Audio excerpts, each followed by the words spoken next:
네, 오늘 여기 보면은 모세가 이제 가나안 땅 들어가기 전에 한 설교가 이제 신명기입니다. 그래서 쭉 지금까지 있었던 일을 돌아보면서 이제 앞으로 들어갈 가나안을 바라보면서 이제 그 권고하는 내용이 이 신명기 전체 내용인데요. 그 중에 일부인데 오늘 이 6절에 보면 너희가 이것을 잘 지켜 행하면 열국이라는 건 모든 세계죠. 모든 세계에 너희의 지혜요 너희의 지식인데 이 모든 교례를 듣고 이르기를 이 큰 나라 사람은 과연 지혜와 지식이 있는 백성이로다 그랬습니다.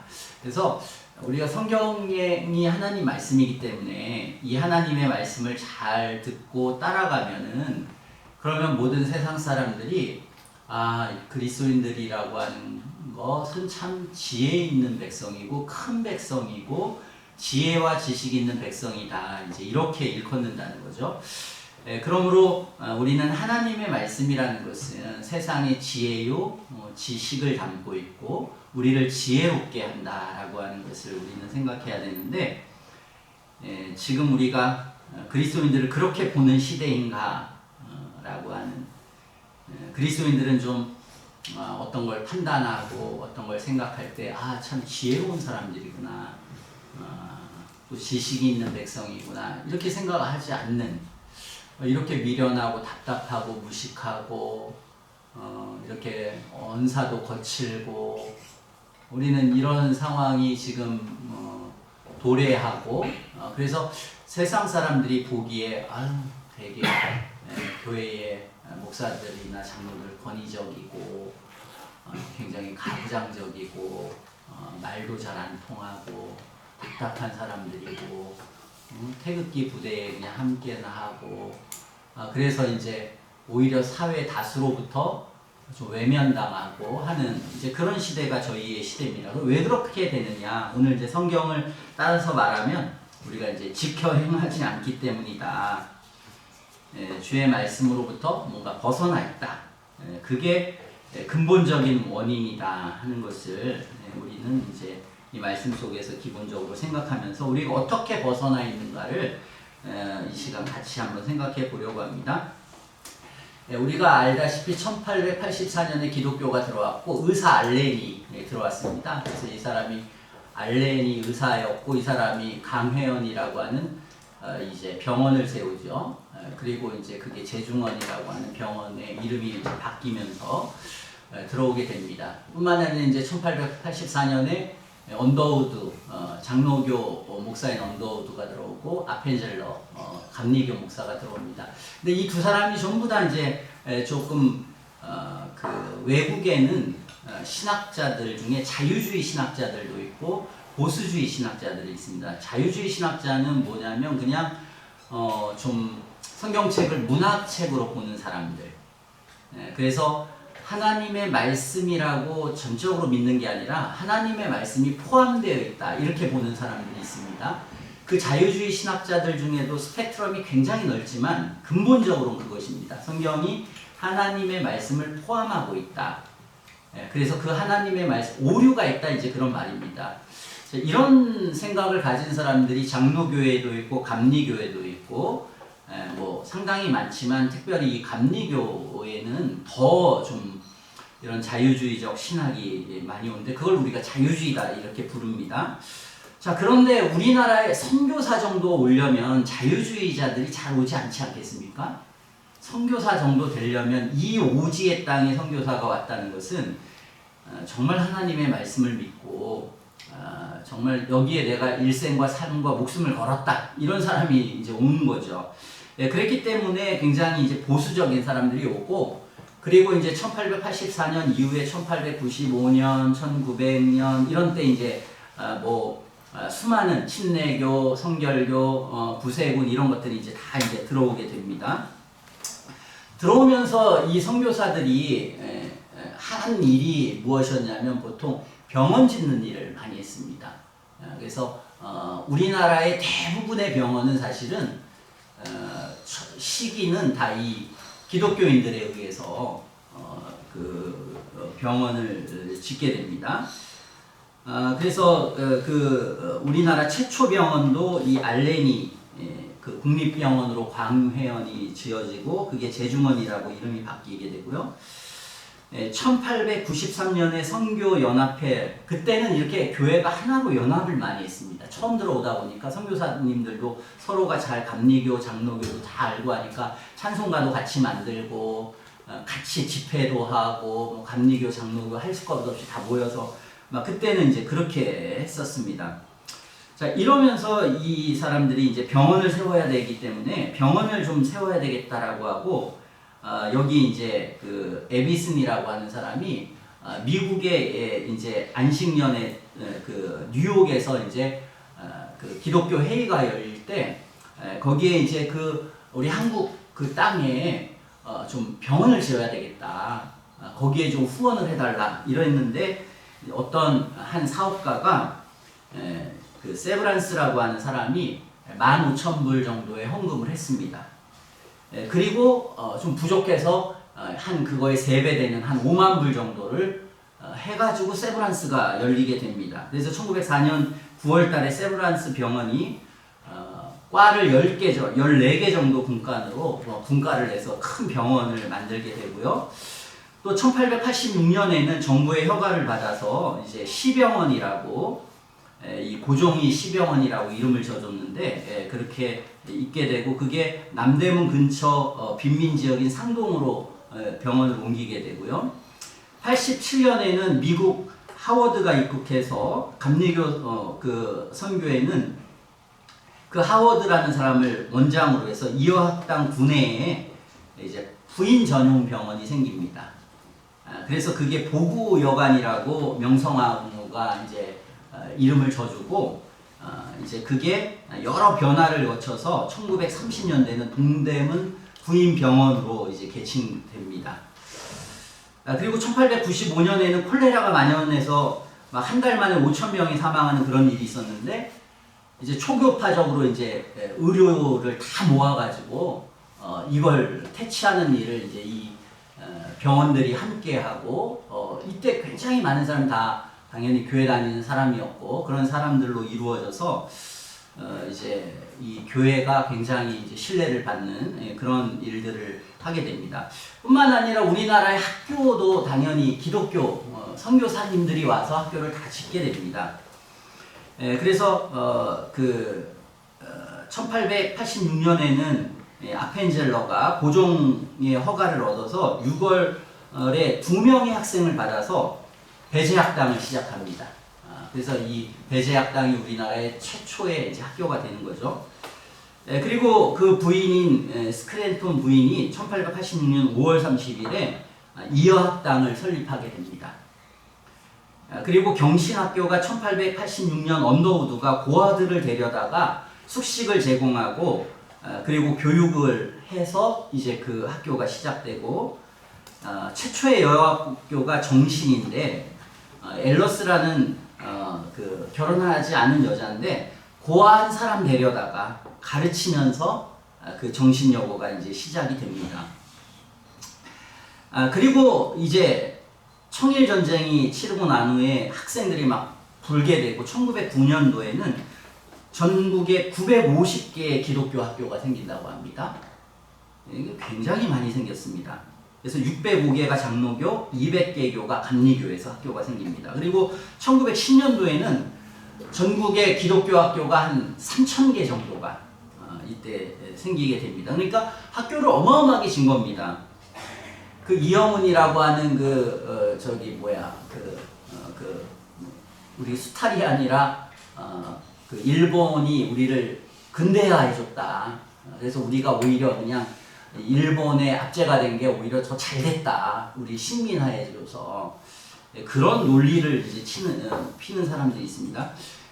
그 논리를 좀 우리가 반박한 중에 하나는 야, 일본 안 도와줬어도 다 그 당시에는 제국주의 시대였기 때문에 뭐 영국이 왔건 미국이 왔건 이만큼 학교를 지을 수 있는 여러 가지 환경들이 우리에게 오히려 주어졌으면 오히려 아픔 없이 이러한 어떤 큰 어려움 없이 우리나라가 더 발전할 수 있는 그런 것들 생각해 보면 이만큼 많이 정말 뭐 병원이든 계속 이렇게 발전했다는 것을 우리는 생각해 볼 수가 있습니다.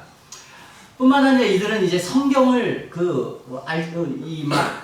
처음에는 그 중국에 많은 선교사가 왔으니까 한문 성경 만들고, 그리고 그것을 한글 성경으로 바꿔서 1886년서부터 뭐 전도지하고 이걸 막 보급을 했습니다. 근데 그게 다 한글로 써가지고, 그래서 굉장히 이제 사람들의 글을 깨우치는 데 있어서도 이 기독교가 굉장히 많은 일들을 하게 되고, YMC, YWC 전부 다 이런 때에 만들어지고, 여기에서 뭐 스포츠 사업이든지 무슨 뭐 사회 사업, 뭐 굉장히 많은 인쇄, 목공, 철공, 재화, 사진 기술 이런 것들을 교육하고 이런 일들이 굉장히 많이 있게 되어서 근대화가 됩니다. 또 이 여성들에 대한 인권이 높아지는 그런 일들도 전부 다 이제 이 기독교 선교사들을 통해서 있게 됩니다. 이 스크랜톤 부인은 여자 교육을 위해서 이학당을 설립하게 되고, 배제나 경신 이게 같은 해에 시작되게 되고요. 그리고 이 여자 한 분은 최초의 선교사 1896년에 산마리아라고 하는 이름을 가진 최초의 여교사가 되고요. 이학당의 김정동이라는 사람은 1896년에 미국에 의학 공부를 하러 가서 1909년에 미국 의사 면허를 가지고 박예스더라는 이름으로 귀국해서 우리나라 두 번째 의사가 됩니다. 그래서 첫 번째는 서재필, 이분이 이제 첫 번째 의사고, 두 번째 의사는 이 박예스더라고 하는 사람이 두 번째 의사가 됩니다. 뿐만 아니라 1894년 7월부터 우리 96년까지 갑오개혁이라고 하는 사회개혁이 막 일어나지 않습니까? 그래서 막 신분이 평등하도록 만드는 이런 그 일들을 하고, 인신매매하지 않게 하고, 이런 법령이 공포될 때에 굉장히 큰 역할을 한 사람이 선교사 무어라는 사람하고, 그 다음에 박성춘이라고 하는 사람인데, 이 두 분이 굉장히 큰 일을 합니다. 승동교회에서 이 신앙생활을 하게 되는데, 이 박성춘이란 분이 이제 백정이었습니다. 옛날 고기 잡는, 완전히 그러니까 이 상놈이었으니까 뭐 이 사람을 교회에서 받아들이게 되니까 수많은 양반들이 이게 반대를 했습니다. 그런데도 불구하고 이 사람이 거기에 이제 신앙생활을 하고, 그랬을 때 신앙생활을 받아준 여러 양반들이 있었고, 그리고 이 무어 목사가 이를 지지해가지고 이 사람이 야, 우리 백정도 살게 해줘야 된다. 인간으로서 우리도 대접해달라. 이렇게 하면서 이제 이 갑오개혁 때 큰 역할을 한 그런 분이 됩니다. 이를 통해서 수많은 교회도 생기고, 그러기 때문에 저희들은 이 우리 교회에 대해서 또 교회가 한국 사회에 있어서 자부심을 가지고 또 상당히 많은 일들을, 우리는 이 한국 교회가, 한국 사회가 이 세상에 기반을 잡을 때 교회의 역할은 굉장히 컸다는 것을 우리는 생각하고, 그런 의미에서 교회는 상당히 많은 세상의 빛으로 또 소금으로 그런 역할을 감당한 곳이었다라고 하는, 우리는 그런 자부심을 가질 필요가 있다, 그런 생각을 하게 됩니다. 지금 우리는 참 그렇게 되지 못하는 그런 아픔이 있지만, 그러나 원래의 교회의 모습은 이제 주님이 우리에게 가르쳐 주신 것처럼 너희는 세상의 소금이고 너희는 세상의 빛이다.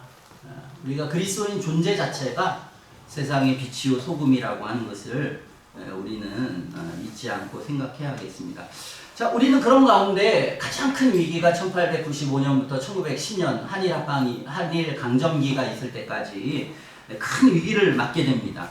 큰 위기를 맞을 때 교회는 급성장합니다.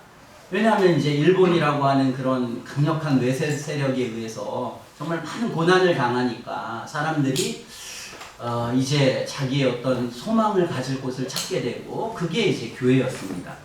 그래서 교회가 굉장히 빨리 이제 성장을 하게 됩니다. 굉장히 많이 성장하고, 그러나 이제 신앙적인 의미에서 교회를 다닌 사람도 있었지만, 그러지 않은 사람이 굉장히 많았습니다. 어떤 독립운동을 하는 어떤 장소, 독립을 위해서 뭐 여러 가지 그런 이런 정치적 성향이 묶여져서 교회는 어떤 교육하는 곳, 뭐 그런 곳으로 교회가 이제 하면서 성장이 굉장히 많이 하게 됩니다.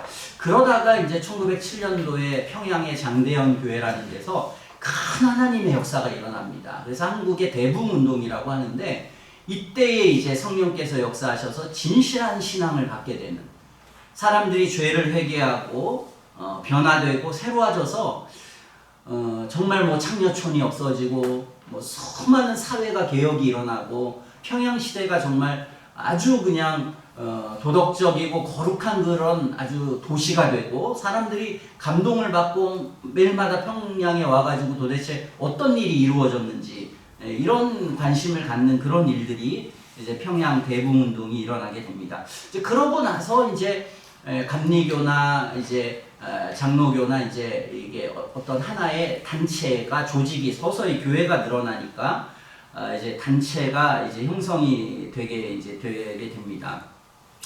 자, 그렇게 돼서 이제 1907년도에 노회라고 하면은 뭐냐면 우리가 이렇게 전국에 장로교회가 많지 않습니까? 교회가 수도 없이 많은데 이 장로교라고 하는 것은 이 여러 가지 교회가 하나의 전체 교회라고 해서 그걸 우리가 총회라고 부릅니다. 그래서 장로교 총회.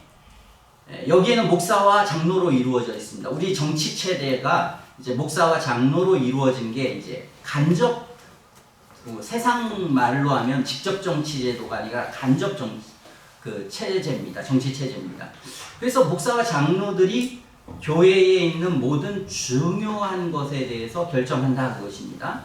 물론 하나님의 말씀에 따라서 의거하고 목사와 장로도 하나님의 말씀과 위배되면은 그것은 뭐 성도들이 다 이야기해서 당연히 그것은 하면 안 되는 그런 일이지만 그러나 기본적으로는 이제 목사 장로가 왜냐하면 이제 신앙생활 많이 했고 하나님의 뜻을 좀 더하는데 이제 막 교회 온 사람들이 야 막 뭐 결정하는데 이러면 안 되지 않습니까?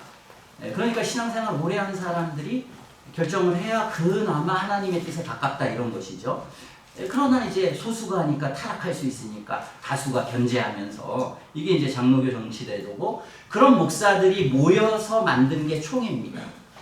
그래서 전국에 있는 모든 교회 목사들이 다 이제 장로교 총회를 1년에 한 번씩 합니다. 지금도 1년에 한 번씩 가을에 총회를 하나 하는데 그런 큰 총회가 있고 그런데 이 목사들이 다 모이면 이게 뭐 한 10,000명이 넘는 사람이 회의가 안 되지 않습니까? 그러다 보니까 너무 크니까 이제 노회라는 걸 만듭니다. 지역. 여기에 뭐 남부 지역, 북부 지역, 서울, 뭐 서울 동, 서울 서 이렇게 해가지고 그걸 우리 노회라고 합니다. 그럼 목사들 한 100명에서 200명 사이 모이도록 그렇게 이제 나누게 됩니다. 그걸 이제 노회라고 하는데 노회인데 뭐 한 500명 된다. 그러면 이제 야 우리 총회 만들자. 그리고 노회를 둘로 분리해서 이렇게 하는 겁니다. 근데 동노회가 처음 만들어집니다. 그리고 1922년에 총회를 만듭니다. 한 노회 가지고는 안 되니까 경남노회 하나 만들고 평양에 노회 만들고 이렇게 해가지고 만들게 됩니다.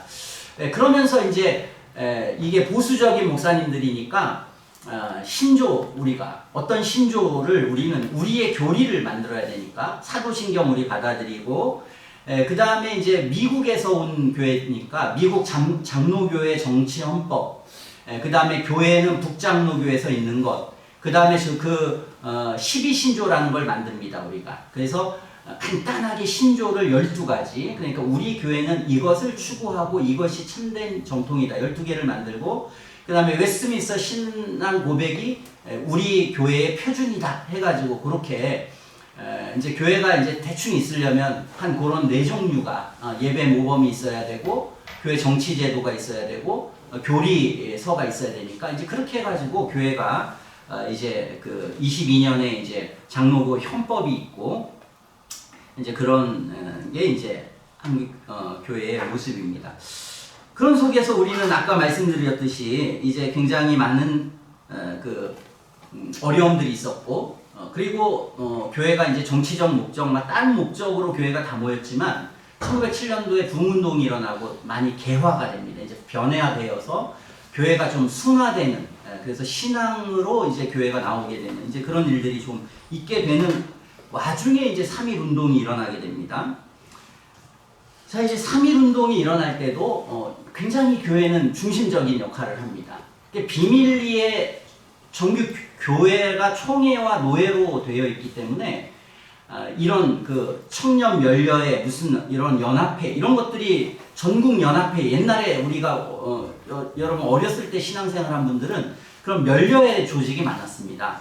그래서 연합회 뭐 여성 뭐 회 조직 이런 거 요즘은 그런 게 많지 않은데 그런 걸 통해서 이제 1919년에 우리가 3월 1일 날 이제 이 그 시위를 할 거다. 이런 것에 대해서 이제 비밀리에 교회 조직을 통해서 상당히 많이 시달되는 그런 조직으로 삼았습니다.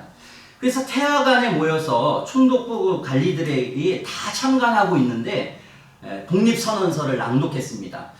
왜 태화관에서 했나? 그냥 파고다 공원에서 하지 않았지. 뭐 여러 가지 뭐 이유가 있겠지만 어쨌든 거기에서 이 33인이 모여서 그걸 했습니다. 그리고 모두가 다 이제 일본 경찰에 연행되게 되고요. 학생과 군중들은 파고다 공원에 모여서 시위 행렬에 이제 들어가게 됩니다. 그래서 이것이 막 전국적으로 있게 되고 그 다음에 만주에서도 이제 교포들이 거기에서도 3.1 운동을 하고 그래서 수많은 사람들이 이때 이제 죽게 됩니다. 그리고 근데 이 시위는 독립선언서에 명시되었듯이 아주 평화적으로 진행됩니다. 어떤 상황 속에서도 일본 사람들을 모욕하거나 돌을 던지거나 주먹을 휘두르는 것은 야만적 행위니 자제하도록 독립만세 운동을 주도했던 지도자들이 백성에게 이제 간곡히 탈릅니다. 그러나 일본은 평화적인 시위를 무자비하게 무력으로 진압하게 되고 통계는 정확하게 남아있지 않지만 한 7,000명이 죽었고 15,000명이 부상을 당했다고 이제 추산합니다. 굉장히 많은 사람이 이때 죽게 됩니다. 우리가 알 것은 이때 기독교인들이 굉장히 적극적으로 참여했다는 겁니다. 한국 인구가 한 1,700만 명이 됐다고 합니다. 근데 기독교인은 신규교 합해서 한 30만 명 정도, 31만 8,708명이었는데요. 그 중에 3분의 2가 21만 920명이었는데 그게 개신교 숫자였다고 합니다. 그럼 전체 인구에 대한 개신교의 비율은 1.3%밖에 안 됩니다. 굉장히 적은 거죠, 사실은 교인들이. 그런데 만세운동에 참가한 수는 굉장히 많습니다. 그리고 유죄 선고를 받은 사람도 9,000명 정도가 됐는데 2,000명이 기독교인이었습니다. 이걸 보면은 기독교인은 굉장히 적었지만 굉장히 교회에 다녔던 사람이 의식이 있었고 민족을 사랑했고 희생정신이 있는 그래서 사람들이 교회를 우러러보고 굉장히 존중하고 존경했던 그게 원래의 교회의 모습이었습니다. 어쨌든 교회 지도자들은 굉장히 열심히 이 일들을 했을 때 오랫동안 이 민족의 독립을 위해서 기도했을 때요. 이때 하나님의 뜻을 이룰 때 평화적으로 이걸 해야 되겠고 독립운동을 하는 게 하나님의 뜻이라고 확고하게 생각했습니다. 한국 기독교인들은 오래전부터 정치적인 문제에 대해서는 관여하지 말라 이걸 들어왔지만 그러나 본국에서 있는 그 우리와 선교사들의 입장이 다르지 않습니까? 선교사들이야 그냥 뭐 자기 타국에서 우리나라 온 거지만 우리는 지금 남의 나라가 우리를 침략해서 거기에서 지금 민족들이 전부 다 압제를 당하고 있고 고통을 당하고 있고 그런 것들을 다 그것 때문에 당하고 있는데 국가에게 이때 충성하라 하고 하는 그 말씀이 그게 올바로 적용되는 게 아니라고 하는 인식을 우리는 이 민족이 해방돼야 된다라고 하는 올바른 인식을 가졌던 것입니다. 그러므로 선교사들은 치해법권을 다 누리는 그런 상황에 있었지만 한국인들은 그런 상황이 아니었기 때문에 이들은 이 신음하는 민족을 위해서 독립이 필요하고 그것이 하나님의 뜻이다 해서 이제 선교사들과 그것은 좀 입장이 달랐고, 그래서 선교사들은 좀 그런 운동도 여러 가지 이제 좀 하지 않을 것을 권고했지만, 그러나 입장이 달랐기 때문에 아예 선교사들에게 얘기도 안 했다고 합니다. 선교사들과 굉장히 친밀하게 지냈지만 이 한국 교회 지도자들은 우린 입장이 다르고 괜히 이것을 선교사분들한테 얘기해봐야 선교사님들이 더 어려운 입장이 취해지게 되니까 선교사님들은 완전히 배제하고 우리만의 이제 독립운동을 그렇게 하고 아예 미리 알려주지도 않는 그런 일들을 했습니다. 어쨌든 이런 것들도 할 때에 교회가 피해가지 않도록 상당히 많은 사람들은 교회 사람들이 이 운동을 했지만, 그러나 이 교회가 연관되면 교회 자체가 좀 어려움이 당하고 하게 되기 때문에 개인적으로 이 일들을 하려고 굉장히 애를 썼지만, 그러나 어쩔 수 없이 이제 상당히 많은 사람들이 교회가 주도적인 역할을 하게 됐기 때문에 이제 어려움을 당했습니다. 그러나 어쨌든 그들의 의식 자체는 자신들이 한국 사회와 이 독립운동을 해야 되지만 이제 조금 그래도 정치와 우리의 교회가 정교가 분리돼야 된다는 어떤 원칙 하에서 가능하면 교회가 아닌 개인들이 이 독립운동을 하려고 하는 그것이 있었다는 것을 생각하게 됩니다. 자, 어쨌든 이래서 교회는 굉장히 사람들로 하여금 독립운동에 참여했던 사람들이다. 이 사람들 굉장히 이 민족을 사랑하고 헌신적이었던 사람이다. 이래서 굉장히 높은 평가를 받게 됩니다. 33인 중에 17명이 기독교인들이었고 굉장히 많은 사람들이 기독교인이었기 때문에, 그래서 젊은이들이 교회에 굉장히 많이 더 찾아오게 됩니다. 그러나 이제 자신들의 신앙을 위해서 찾아온 게 아니기 때문에 다시 이제 또 들어왔던 사람들이 또 빠져나가는 이제 그러한 부분이 있었다고 합니다. 어쨌든 기독교인은 계속 증가하다가 그런데 이제 다시 감소를 하게 되는데요. 왜냐하면은 이제 핍박을 받게 되니까 이제 올바른 신앙을 찾아서 교회 온 게 아닌 사람들은 이제 다시 교회를 이탈하는 그런 일들이 생기게 됩니다. 이탈하는 이유는 첫 번째로는 그것도 있지만 두 번째로는 이제 자유신학이나 아니면 어떤 외부의 이제 철학이나 사상이나 이런 것들이 막 들어옵니다. 그러니까 처음에는 선교사님들에 의해서 들어왔고 그분들이 외국에 문물을 전해주고 그리고 그들은 사랑으로 이 땅에 온 거죠. 민족에 대한 보이지도 않는 민족이지만 불쌍히 여기는 그리스도의 사랑을 증거하았지만 이런 무슨 사상하는 사람들 그런 사람들이 무슨 사랑을 가지고 들어왔겠습니까? 그렇죠? 그건 아니고 이제 다른 목적으로 그렇지만 이제 서양 문물이 막 들어오는 거죠. 그러니까 이제 서양 문물이 들어오니까 서양 문물 중에는 대부분 그 당시로 말하면 다인주의자, 과학주의자 이런 수많은 사람들이 이제 기독교에 대한 비판을 막 하게 됩니다. 수많은 비판을 하게 되고 그래서 이제 교회 밖에서도 이제 지식적으로 비판을 하거나 교회 안에서도 비판하게 되는 그런 비판적 다인의 진화론이라든지 여러 서양의 문학이나 이런 것들을 듣고 그렇게 비판하는 일들을 하게 됩니다. 전 한국교회 좀 아쉬운 것은 이런 한국교회가 정말 커졌을 때 왜 창조론에 대해서 교과서에 실는 일을 못했을까? 이게 참 아쉬운 일입니다. 이게 이제 근데 굉장히 많이 가까운 데까지는 올라간 것 같습니다.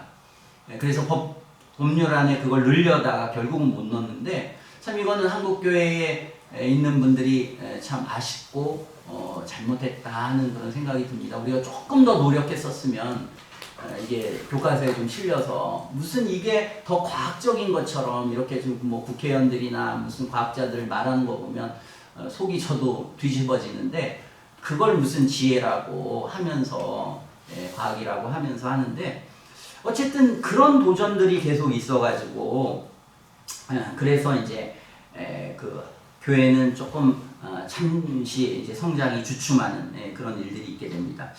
뿐만 아니라 이제 이 당시는 이제 공산주의가 이제 활발하게 하는 그런 때이기 때문에 1917년에 이제 볼셰비키 혁명이 일어나고 한 20만 명이 소련에 거주하고 있었다고 합니다. 생활하고. 그 다음에 일본에 이제 수많은 책들 중에 뭐 자본론이나 이런 것들이 뭐 레닌의 책들이 번역되어 가지고 또 일본어를 할 수 있는 유학파들이 그러면서 이제 한국에 공산주의가 막 이렇게 들어오게 되고, 그 다음에 어떤 공산주의 사상에 보면 크게 공산주의 사상은 이제 한 세 가지 비판할 수 있겠습니다. 한 가지는 인간의 본성에 맞지 않기 때문에 이것을 우리 같이 평등하자 하면, 여기 평등하면 좋겠습니까? 여기 돈 많은 사람이 있고 돈 없는 사람이 있는데 그러면 그거 중간하자. 그럼 돈 많은 사람들이 받아들이겠습니까? 당연히 안 받아들이겠죠.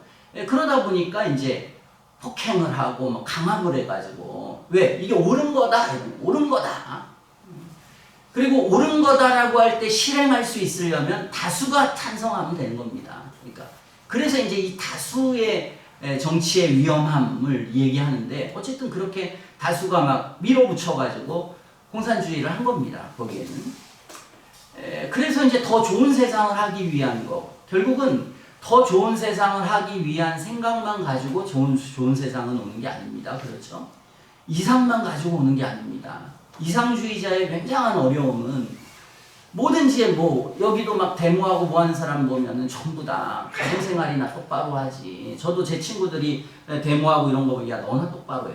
이런 사람들 태반이었습니다. 자기는 뭐 하는 짓거리는 이기적이고 권위적이고 자기중심적인데 무슨 뭐가 옳다 그러다 막 핏대 올리면서 이야기하면, 아유, 너나 잘해, 너나. 그런 사람이 수도 없이 많았습니다. 그러니까 그런 위선과 모선을 우리가 너무 많이 보기 때문에 이상주의자에 대해서 잘못하면 더 이제 막 이 반발감이 우리 가운데 이제 생기게 되는 거죠. 그러니까 이상과 현실을, 그리고 나와 남을 함께 잘 이해하고, 그리고 나의 이상만을 가지고 있지, 난 이상과 함께 내가 그렇게 실천하고 실현할 수 있는 사람인가는 전혀 다른 문제입니다. 그러나 지금도 이 극자나 극우파의 문제는 그게 가장 문제인 것입니다. 그냥 완전하다고 생각하고 자기는 아주 선하다고 생각하고 거기에 있어서 누군가를 마구 비판해 대는 거. 근데 우리가 주님의 말씀처럼 누구인가, 우리가 어떤 사람인가를 좀만 생각하면 말 못하겠죠. 말하기 굉장히 쉽지 않습니다. 이게 이제 결국은 이 공산주의의 문제였습니다. 그들이 이상에 참 좋은 것들이 많습니다.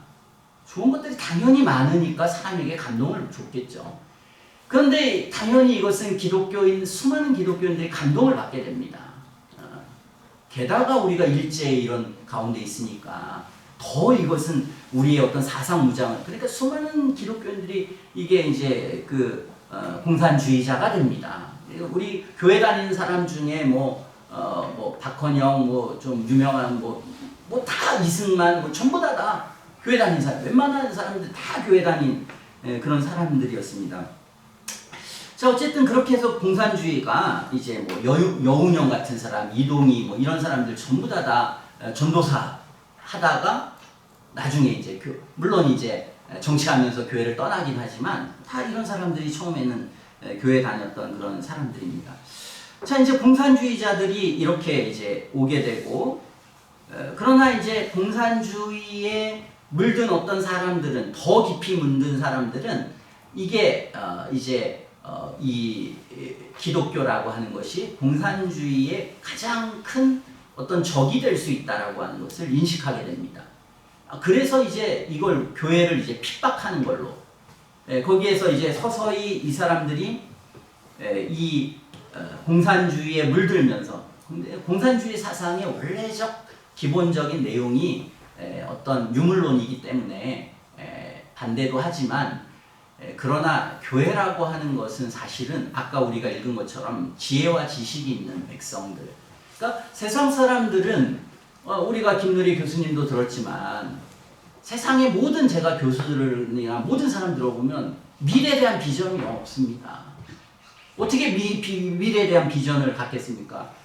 우리가 수많은 미래에 대한 비전을 가졌지만 그 미래의 유토피아처럼 된 역사가 없습니다. 인간이 만든 거는 왕족이었고 귀족정이었고 봉건제였고 혁명하고 나니까 이 자본주의가 또 다른 귀족제로 가지 않습니까? 지금 우리는 또 다른 귀족제로 갑니다. 인간은 그냥 놔두면 지금도 뭐 귀족이지 않습니까? 그렇죠? 어떻게 우리가 저런 자본주의에서 그 사람들 따라가겠습니까? 재산이 100억, 200억, 뭐 5천억, 뭐 조라고 하는데, 그러니까 이제 또 다른 이제 귀족을 만들게 되는 이제 그런 어떤 한계와 어려움이 있게 되는 것입니다. 어쨌든 이 공산주의라고 하는 것이 이제 굉장히 이제 오게 되고, 그러나 이 기독교인들은 명확한 이해가 있는 것입니다. 기독교를 우리가 온전히 하게 되면 기독교는 우리에게 지혜와 지식을 주어서 어떤 권위나 어떤 우상이 생기지 않도록, 그리고 우리가 꿈꾸는 세상이라고 하는 것은 이 세상은 악한 자 안에 있어서 결코 참된 완전한 유토피아는 이 세상에 있지 않다. 있을 수도 없다. 그러니까 기독교는 굉장히 현실주의자입니다. 어차피 인간이 타락했기 때문에 아무리 좋은 법이 있고 좋은 정치 제도가 있어도 결국 인간이 다 엉망진창으로 만들어. 우리 헌법이 좀 부족하고 법이 부족해서 이런 문제가 생기는 게 아닙니다. 그 어떤 법을 만들어놔도 악용하고, 그리고 그 법을 만드는 사람이 이미 악용할 생각을 가지고 만들고 이러기 때문에 이제 그렇게 우리가 이제 되는 것입니다. 그런데 기독교 사상은 그게 아니라 한 사람 한 사람이 참된 중생하고 회심하고 변화된 참 그리스도인이 돼야 된다. 이게 이제 우리의 사상입니다. 성경은 그걸 말합니다. 그러므로 이런 사상을 가진 사람들에게 또 우리는 기독교라고 하는 굉장한 강력한 것은 우리는 폭력 안 돼. 이건 절대. 프랑스 혁명은 그게 아니지 않습니까? 프랑스 혁명은 야, 봉건제도 얼마나 나빠. 이게 그냥 돼? 피해 혁명이라는 게 필요해. 야, 이 세상에 플로레타리아, 이 부르주아들 이거 꺾을 수 있어? 피해 혁명 필요하다니까. 그러니까 진보주의자들은 다 그 생각을 합니다. 야, 이 보수주의자, 아우 답답해 저거. 저거 어떻게 바꿔 저거 어떻게. 그리고 저 이기적이고 저 자기만을 알고 저 이기성이 아주 꽉 매여. 절대 못 바꿔 절대. 어떻게 해야 돼? 권력을 쥐고 어떻게 해서든지 저거를 전부 다 처단해 버려야지. 이런 생각을 갖는 것입니다. 어쩔 수 없이. 그러나 기독교는 평화주의자입니다. 절대 안 돼요. 우리 못 받아들여. 그러니까 어떻게 보면 공산주의의 굉장한 적입니다. 좋은 건 뭡니까 우리가? 좋은 건 야, 가난한 사람, 어려운 사람 우리는 공동으로 살아야 돼. 노예제도를 폐지하는 것, 실상 여성의 인권 뭐 이런 거 전부 다 사실 기독교 정신에서 나옵니다. 왜냐면 기독교 정신이 그거니까. 그러니까 이 기독교 정신이라고 하는 것은 세상의 파시즘이든 나치즘이든 또는 어떤 공산주의든 이런 아주 잘못된 것에 대한 반발이라는 게 있습니다. 조용한 반발. 그리고 도저히 그것은 받아들일 수 없다라고 하는 확신. 이런 것이 있기 때문에 기독교 사상이라고 하는 것은 굉장히 막을 수 없는, 그리고 우리는 이것이 하나님으로부터 주어진 것이라고 하니까 굉장히 강력한 그런 요소가 있어서 공산주의자들은 굉장히 기독교를 굉장히 좀 어려운, 그리고 이 프랑스 혁명도 상당히 많은 사람이 반대를 합니다. 여기에. 그걸 우리가 보수주의라고 하는데 에드먼드 버크라고 하는 사람이 야, 아무리 좋은 거라도 이렇게 많이 죽었는데 이렇게 많이 남의 저기 했는데 이게 좋아? 그러니까 혁명을 계속 얘기하는 진보주의가 있으면 나 보수주의야. 보수주의. 안 돼, 안 돼. 야, 니들이 아무리 바른 생각이라도 니 똑바를 꺼야지. 사람 죽이면 뭐 거기서 막 하고 그렇게 막 한 게 결과적으로 좋은 게 아무리 오더라도 과정이 옳아야 된다. 여기 이제 보수주의의 핵심이 된 겁니다. 나중에는. 그러므로 이제 기독교 안에는 굉장히 진보적인 사상에 있어서는 가난한 사람, 어려운 사람, 그 당시에 노예까지 같이 예배드리고 뭐 백정까지 같이 예배드리는 뭐 이런 정말 획기적인 사상을 우리는 가지고 있지만 또 한편으로는 폭력은 안 돼, 과격한 건 안 돼 하는 굉장한 평화주의자인, 요게 이제 기독교의 특성이다. 우리는 그렇게 생각해야 합니다. 그러므로 기독교 사상이라는 건 사회주의 사상의 어떤 경제 체제에 대해서 굉장히 호의적인 겁니다. 사실은. 저는 이 신자유주의라는 책을 읽으면서 야, 인간이 진짜 못됐다. 무슨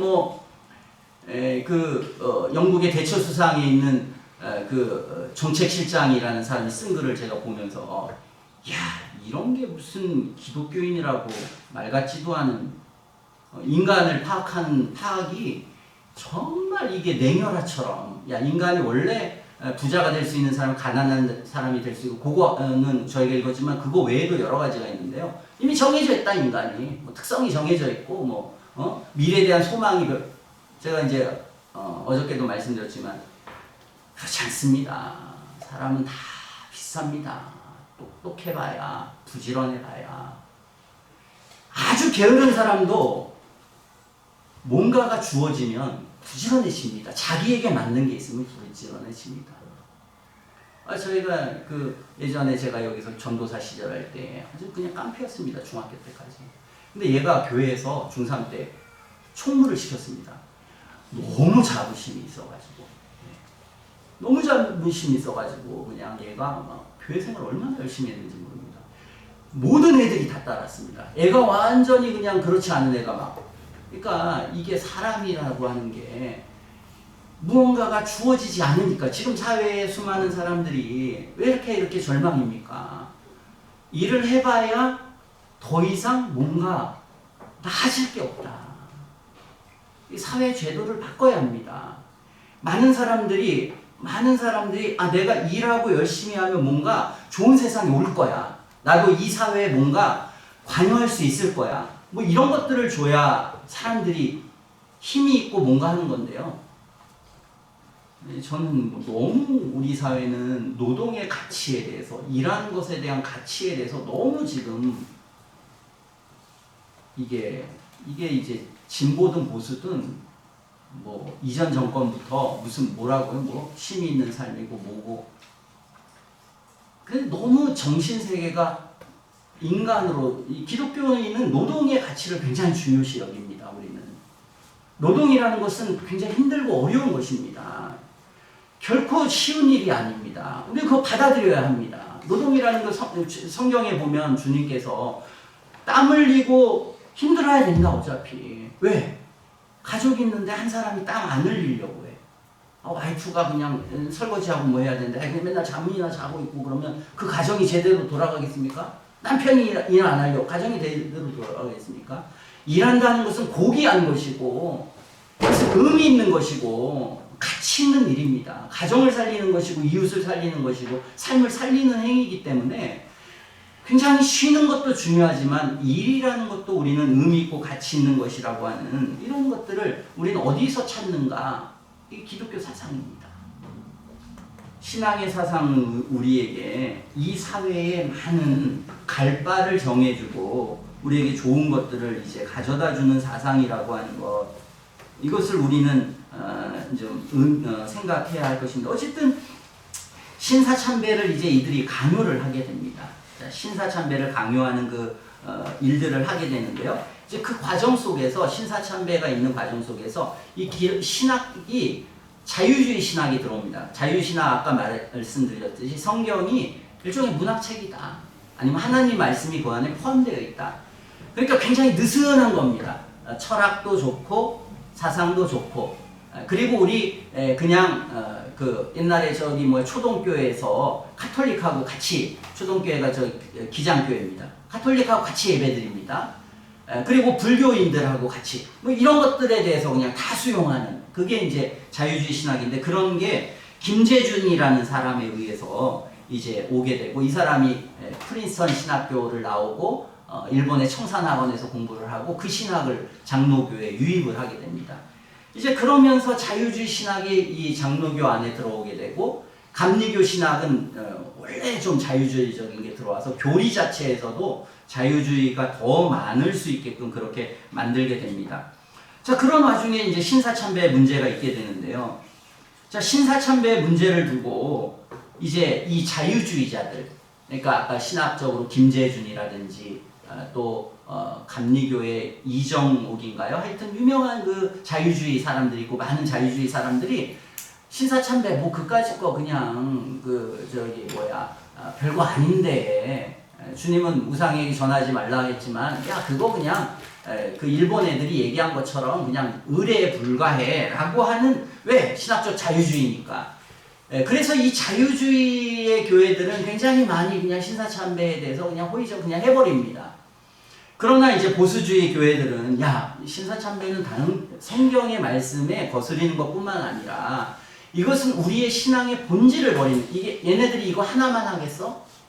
하나만 한 게 아니다. 나중에는 뭐 일본 우리 한국 그 목사들 신사참배하는 목사들 데리고 신사를 막 가꾸게 만들어 놓고 전부 다 총회 끝나면 거기 가가지고 신사참배하게 하고 일본까지 목사들 데리고 가서 신사참배하게 하고 그 다음에 이제 교회라는 이름을 빼버리고 교단이라는 이름을 만들고 그리고 막 교리도 바꾸게 하고 뭐 한두 개를 막 바꾸는 게 아닙니다. 이제 하나가 허용되니까 이제 오게 되는 거죠. 이제 그런 속에서 우리는 그걸 할 수 없다 이러면서 이제 그걸 반대한 목사님들이 있습니다. 그래서 이제 그걸 반대하는 교회는 처음에는 완강하게 반대했지만 이제 서서히 이제 문이 열리는 거죠. 1938년에 2월에 신사참배를 거부하고 버티는 장로교회를 꺾기 위해서 이제 충독부가 이제 노예 개최할 때 이제 23개 노예 중 17개 노예가 일제한 이 이제 다 신사참배에다 굴복을 하게 됩니다. 그리고 이제 총회가 이제 노예마다 할 때 굉장히 많이 굴복하고 전체 총회가 목사 대표들이 모여서 하는 총회에 이제 193명이 모였는데 일본인들 순사를 한 사람씩 와서 193명인데 한 100명의 순사가 사이사이 앉아가지고 이제 신사참배는 국민은혜다 이렇게 이제 동의하자. 그래서 모든 교회가 이것을 법으로 그냥 결정해버리자 이렇게 할 때 이때 이제 이 총회장 홍택기라고 하는 사람이 가부를 묻습니다. 어떻게 하겠습니까? 그러니까 석인교사 방일양이라는 사람이 이의를 제기합니다. 안 됩니다 이것은. 그러니까 그냥 묵살해버립니다 이 총회장이. 그리고는 묻지도 않고 황급히 과결되었습니다. 쾅쾅 쳐버려서 결국은 신사참배를 하도록 그렇게 한 게 이 홍택기라고 하는 사람입니다. 선교사 한부선을 위시한 여러 선교사들이 총회가 불법이다 했지만 아무 소용이 없고 회의가 끝나자마자 부총회장인 김길창을 비롯해서 23명의 총대들이 평양의 신사로 직행해서 참배를 합니다. 그리고 장로교와 감리교 총회는 12월 12일에 그 해에 조선 기독교 대표를 일본에 보내어서 이세신 궁이라고 하는 궁에 가서 순례 참배를 하게 만드는 이런 역사가 이제 한국교회 신사참배고 슬픔의 역사입니다. 여기에 반대하는 사람들은 항의서를 제출하고 그리고 굉장히 많은 탄압을 받게 되고 아차례 이제 어려움을 갖게 됩니다. 이때 수많은 이제 학교들도 신사참배를 막 강요하게 되니까 이제 어떻게 할 거냐, 학교를 유지할 거냐, 폐해할 거냐, 이제 그런 굉장히 어려움을 갖게 됩니다. 그랬을 때 이제 뭐 굉장히 많은 사람들이 이것 때문에 검거가 되는데요. 한 2천여 명의 기독교인들이 검거되고 70여 명의 지도자들이 신자들이 장기 복역을 하다가 50명이 감옥에게 순교합니다. 50명이나 순교하니까요. 그리고 나머지는 해방과 함께 이제 출교를 하게 됩니다. 추록을 하게 됩니다. 일제정부는 신사참배가 국민의례고 별거 아니다 하면서 이제 기독교인들의 신앙을 강행해서 짓밟아놓고 기독교의 교리를 수정하게 만들고 성경과 찬송가까지 침범해서 예배의 순수성을 다 앗아가고 교회 개념마저 흐려놓기 위해서 이제 교회를 교단이라고 하는 것으로 이렇게 반대를 만들게 됩니다. 대부분의 신사참배 반대자들은 보수적이면서 개혁주의 신앙을 소유한 장로교인들이었고 그리고 그렇지 않은 사람들은 이 자유주의자였고 이들은 이것은 십계명의 첫째와 둘째 계명이 위반되는 우상 숭배였기 때문에 신앙의 자유를 위해서 이걸 지켜야 된다 이렇게 이제 했습니다. 결국은 이것 때문에 이제 교회가 잘라지게 됩니다. 보수측 교회와 자유측 교회 충돌하게 됩니다. 신사참배로 인해서 일제의 핍박 때문에 이제 서로가 신사참배한 사람의 교회에 내가 세례 받을 수 있냐, 신사참배한 목사 세례를 어떻게 받냐? 못 받는다. 받을 수 없다. 뭐 이런 사람들이 이제 생기게 되고, 자유주의 교회들과 보수주의 교회들 속에서 많은 목사들, 굉장히 많은 사람들이 다수가 이제 신사참배를 하게 되고, 일부만 이제 이것을 거절하게 되고, 학교 문도 닫고 막 그런 어려움을 다 겪으면서 이것을 하게 됩니다. 그런 와중에 이 자유주의 교회는 아예 교회가 그 학교를 폐쇄할 수밖에 없는, 신사참배하니까 학교를 더 유지할 수 없잖아요. 그런데 이 자유주의는 그때 학교를 만듭니다. 이게 이제 우리 얘기한 저기 조선신학교, 한신대학교. 그러니까 한신대학교는 금연에 있어서는 참 부끄러운 역사를 가진. 우리가 전부 다 학교가 다 없어지고 신사참배 때문에 괴롭고 고통스러울 때 한신대는 그때 만들어졌습니다. 1939년에 한신대는 이제 그 설립을 조직을 하고 승동교회 지하층에서 개강을 하게 되고, 1940년에 조선신학교가 이제 장로교회의 독립신학교로 개교를 하게 됩니다. 다른 학교는 이제 없어졌는데 독립신학교가 하나 생기게 된 거죠. 자, 어쨌든 그때 개교하고, 이 김재준은 조선신학교의 설립 의의를 서양 선교사들의 지배와 보수 신학으로부터의 해방, 이렇게 이제 그는 말했습니다. 우리 선교사들에게 지배받고 너무 이 보수 신학에서 우리는 해방돼야 된다. 보수적인 신앙인들과 신학자들이 감옥에 갇혔거나 망명의 길에 있을 때, 그리고 선교사들은 강제로 출국을 당하시피 한 시대에 한국교회는 일제의 신도와 혼합정책 때문에 위기에 처해 있을 때 이 사람들은 일제의 호의를 얻어서 신학교를 설립하게 된 것입니다. 참, 그래서 이 사람들이 말하는 신학의 자유는 사람들의 어떤 자유를 빼앗아가는 것을 통해서 신학의 자유를 얻게 되는 그런 일들을 하게 됩니다. 사실 이거 과거니까요. 과거는 용서하라고 있는 것이지, 과거를 또 진음해가지고 야, 그 학교는 뭐 신사참배 학교들아, 이거는 정말 못된. 저도 학교 가는데 이 총신에 가면은 무슨 장자신학교다, 장자교단이다. 이런 부끄럽고 창피한 교회가 그런 게 어디 있습니까? 교회는 다 교회고, 교단이면 다 교회고, 다 교단이고, 참된 신학이면 그냥 그렇게 해야지. 무슨 뭐 이건 교단이 어디에 무슨 큰 교단이 있고 작은 교단이 있고, 무슨 창피한 일입니다. 그런 말을 한다는 게 기독교적이지도 않고 부끄러운 그런 일이 아닐 수가 없습니다. 어쨌든 기독교인에게 신사참배는 신사 앞에 절 한번 하는 국가의식만은 결코 아니었고, 너무 오랫동안 교회의 순수성을 짓밟고 기독교를 혼합종교로 만드는 악한 것이었습니다. 근데 어쨌든 이러한 것들을 하면서도 야, 그냥 단순한 국민의례에 지나지 않아라고 계속 고집하면서 나중에 이제 해방이 될 때도 이 사람들 회개하지 않습니다. 홍택기나 뭐 이런 사람들 오히려 오히려 그때 그냥 신사참배를 한 것도 더 어려운 거야, 더 어려운 거. 그거라고 쉬운 건 줄 알아? 이러면서 이제 뻔뻔하게 교회들이 했습니다. 그게 저희들이 다 뻔뻔한 교단입니다. 그것에 대해서 좀 아예 그냥 우리는 따로 개혁해야겠다는 걸 우리가 저 고려파라고 저기 이제 저 고신대의 일부 파입니다. 그래서 이제 원래는 총회 전체에 경남로에 있었던 사람들인데, 거기서 우리는 이제 하자. 이 박형룡이라는 사람이 그냥 야, 우리 신사참배 이제 원칙을 정해놔서 목사들이 먼저 회개하고 돌이키고 우리 목회를 하더라도 하자 했는데 못 받아들여. 우리 뭘 무슨 회개는 회개야 이러면서 그냥 했던 것이 이제 이 한국교회의 슬픈 역사입니다. 그러니까 이제 뭐 우리가 뭐 어떤 교단에게도 뭐 그런 뭐 말할 수 없는 그런 부분이 있습니다. 어쨌든 신사참배를 하면서 우리는 굉장히 부끄러운 그 내용이었고, 여기 보면은 옥중에 있던 사람이나 일제에 강제할 수 없이 굴한 사람의 노고도 높이 평가돼야 한다고 주장하고, 신사참배에 대한 회개는 우리가 뭐 교단에서 당신이 그렇게 할 문제가 아니라 이거 하나님 관계에서 해결해야 할 문제라고 주장하고, 그리고 이게 교회가 재건되어야 된다라고 하는 것에 대한 이제 오히려 반대파들의 대부분의 이제 사람들이었습니다. 그러나 일제에 부역하고 이 목사들이 침략 전쟁을 성전이라고 선전하고 전쟁을 위해서 교회 이름으로 헌금한 것은 이것은 어쨌든 잘못이니까 그것은 회개와 공식적인 책벌이 있어야만 했었습니다.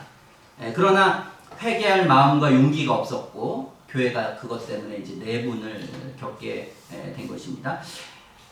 뭐 우리는 과거에 대해서 지금 뭐 이게 교회도 그렇고 뭐 일제의 그런 것들이 해결되지 않았다 이제 이런 것들 때문에 사회 문제가 되고 어려움이 되는데요. 좀 과하다는 저는 개인적 생각이 듭니다. 이미 지나간 일이기 때문에 이런 거죠. 이병기라고 하는 사람이 국사학과에 태두고 뭐 민족사관을 했지만 뭐 지금까지 수많은 이 제자들을 남겼고 뭐 어마어마한 정말 그런 우리나라의 그 학계에 그런 추종하는 어마어마한 무리가 있는 그런 사람인데 보니까 조선사 편수에 있었고 이거 책을 읽어보니까 이거 완전히 그냥 일제 민족사관 이런 걸 했었다. 어떻게 처리해야 되는지 참 어려운 것 아니겠습니까? 그래서 이제 그 한일 인명사전에 이병독 올렸습니다. 뭐 반발이 없겠습니까? 어마어마한 반발이 있습니다. 근데 어떻게 해야 됩니까? 올리긴 올려야 되지 않겠습니까? 어쨌든 힘들어도 받아들이고 근데 그 사람이 받아들일 마음이 없는 겁니다, 지금. 그 받아들일 마음이 없어 하니까 어떻게 하는 겁니까, 지금? 사료를 찾아내서 당군시나 신화야, 그냥. 응? 그리고 저기 우리 가야 땅 거기, 임나, 임본부설 거기 다 일본이 다 지배했던 나라고, 원래 어디입니까, 지금 우리 민족의 우리 명산. 산이, 원래는 어디 땅인지 아무도 몰라. 원래 성리학자 올라가서 산 이런 정도의 사고를 가지고 이 민족사관이라는 것을 이렇게 거부하고 한다는 이 자체는 받아들일 수가 있겠습니까?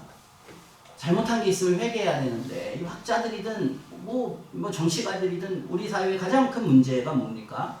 우리가 비판을 받는 것은 우리가 어저께 교수님도 얘기했듯이 어디입니까? 독일은 이 손을 이렇게 해도 이거 잡혀간다는 거 아닙니까 이게? 그들은 자신의 과거를 부끄러워하고 그런 것들이 좀 있어야 되는데 우리는 너무 뻔뻔하다. 이게 이제 문제인 것입니다. 어쨌든 뭐 지금 와서 무슨 재산을 뺏겠습니까? 뭐를 하겠습니까? 그리고 너무 가혹해서는 안 되는데 저도 유튜브를 이거 하면서 쫙 봤는데 너무 가혹하다. 한쪽에서는 양쪽에서 서로 잡아먹지 못해서 저도 자신 없습니다. 저도 뭐 신사참배 했을 수도 있고 안 했을 수도 있고 모릅니다. 근데 뭐 정말 뭐 자기는 의인처럼 어떻게 그런 거 할 수 있고 어떻게 일본에게 노역을 할 수 있고 그거는 좀 지나치다. 사회가 조금 더 밝아지기 위해서 뭔가를 해야지 내 세력을 더 키우기 위해서 자꾸 뭔가를 합니다. 이런 사람들이 사회를 망쳐먹는 그런 사회를 망쳐먹는 사람이 되지 말아야 합니다. 우리가 주장을 하더라도 끊임없이 내가 틀릴 수 있다. 잘못될 수 있다. 내가 극단적일 수 있다. 그리고 가능하면 용서하는 방향으로 조심해서 이 태도를 지니지 않으면 아무리 좋은 얘기를 하고 맞는 얘기고 그런 거라도 사람을 살리는 게 아니라 사람도 죽이고 단체도 죽이고 나라도 죽이고 할 수 있다는 걸 생각해야 되는데 그렇게 했을까? 이게 이제 결국은 그렇게 하지 않은 그래서 너무 많은 지금 반발이 공격을 받고 이것을 지혜롭게 처리할 것까지는 나아가지 못하는 게 아닌가 그런 생각이 듭니다. 어쨌든 나타내긴 해야 되지만 그러나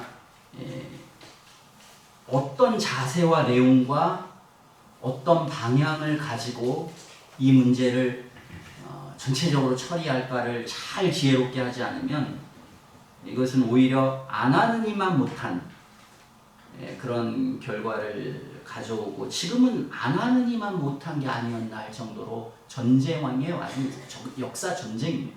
보수와 진보의 전쟁입니다. 지금은 이건 그냥 얘기가 아니라 전쟁입니다. 전쟁. 우리는 그 전쟁 속에 살아가고 있습니다. 근데 뭘 아는 전쟁이 아닙니다. 모르고 하는 전쟁. 제일 무식한 전쟁이 제일 무섭지 않습니까?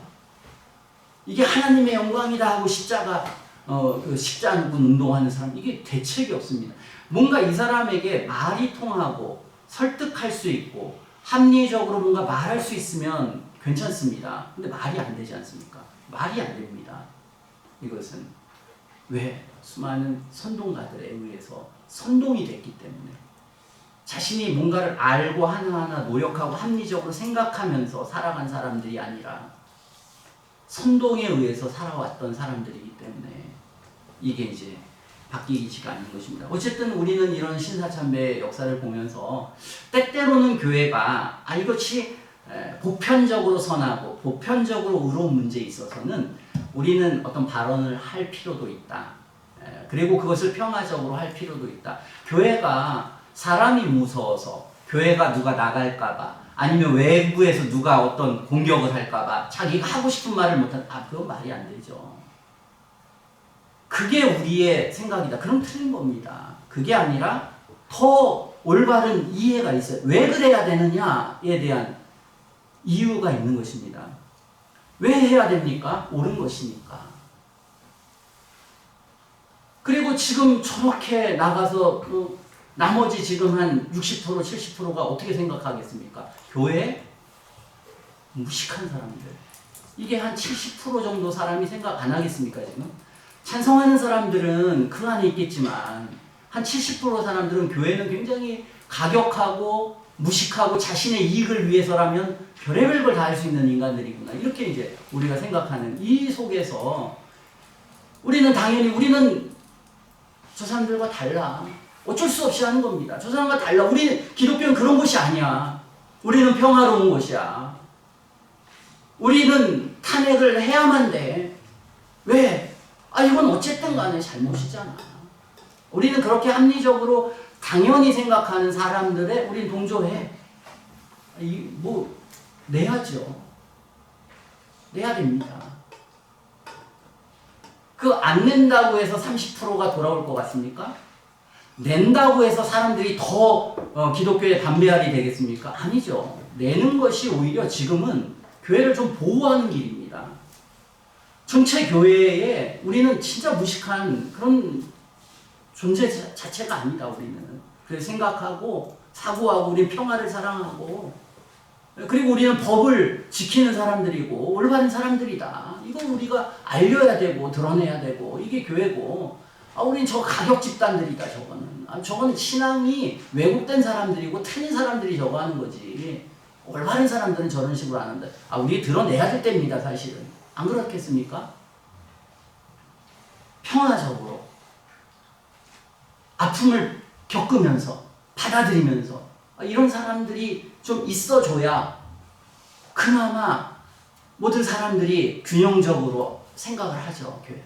그렇지만 않구나. 이런 생각을 하는데 전부 다 만약에 우리가 숨어 있다면 사람들은 저걸 보고 교회라고 생각하니까 그럴 때는 또 필요할 때가 있습니다. 근데 저 사람들 하는 것처럼 하면 안 되죠. 그걸 통해 돈을 벌고 그걸 통해서 정치가들을 알고 기득권과 뭔가를 얻고 세력을 얻고 무식한 말하고 이런 식으로 하는 것은 이제 기독교가 할 일이 아닙니다. 그리고 확실한 것만 해야지. 그렇잖아요. 의견이 정말 불분명한 거 정말 말도 안 되는 이런 거 할 수는 없습니다. 이익 집단들은 소용없습니다. 뭘 해도 무조건 옳다. 그러니까 왜 갈라집니까? 머리로는 아는 겁니다. 머리로는 야 이거 의사 이거 하는 거 오라 그러 이 단체적으로 하는 거 누구나 다 알죠.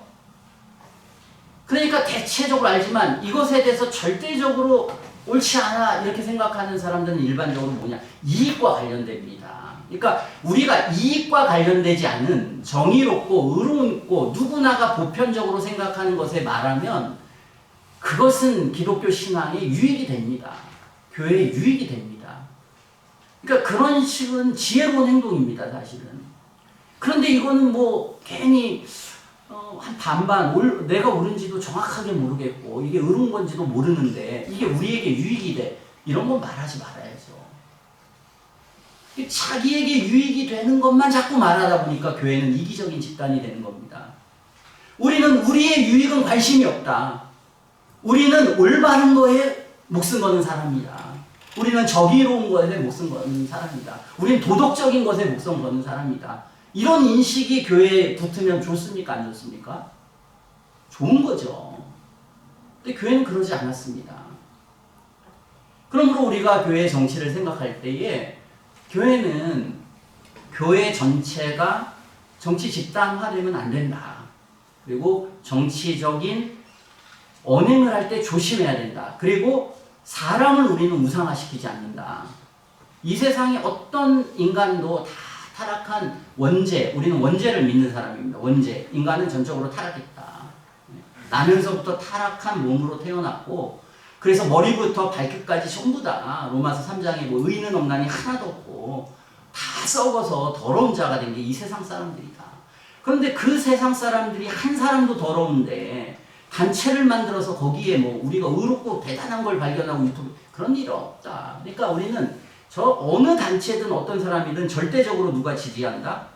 그건 목사도 아니고 그거는 성도라도 뭔가 신앙이 지금 제대로 안 돼서 저런다. 그래서 저 목사 중에도 막 이재명을 엄청 지지하는 사람이 있습니다. 이재명 안 지지하면은 뭔가 이건 정말 막 그런 사람도 있습니다. 이름이 뭔지 그 목사 이게 막 굉장히 활동하고 저기 어디입니까 저기 그 이찬수 목사 그 교회 앞에서 시위해가지고 이찬수 목사 똑바로 자기 의견 내라 하면서 거기 가가지고 뭐 시했던 사람이 있습니다. 그 사람도 보면 뭐 이재명 이런 사람들은 정상적 목사들이 아닙니다.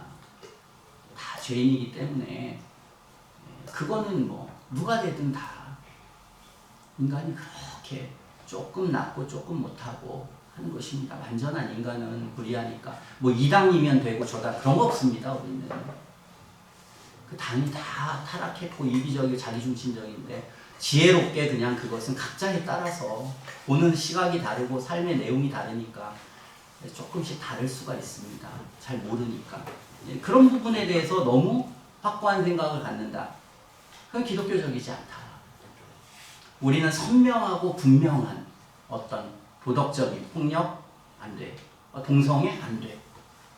세상이 너무 이런 그 노동의 가치에 대해서 그럼 이거 설득이 되지 않겠습니까? 사람들도 이게 그렇지. 우리 지금 이 사회를 보니까 노동의 가치에 대해서 너무 정말 노는 게 최고지. 그냥 삶에 일하는 것은 정말 이게 이제 굉장히 많이 뭐 동의를 얻을 수 있는 것에 대해서도 굉장히 조심히 하게 되는 것입니다. 어쨌든 그런데 이런 상황이 있었고 그 다음에 이제 기독교 교단들이 이제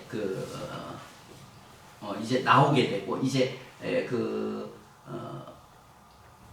하게 될 때 1922년에 무슨 일이 있냐면 이제 교회 전체의 연합회 우리가 KNCC라고 하는 요거는 자유주의적인 교회들이 대체적으로 많습니다. 보수적인 교회도 있지만 그래서 KNCC라고 하는 데 보면은 항상 그 정치적인 뭐 하면 발언 매일 하는 사람들 그런 사람도 있고 1989년에 만들어진 게 이제 한기총이라고 한국총연합회가 이제 만들어집니다. 그러면 한기총은 굉장히 우쪽에 있는 사람들이고 그 다음에 KNCC는 좌측에 있는 사람들입니다.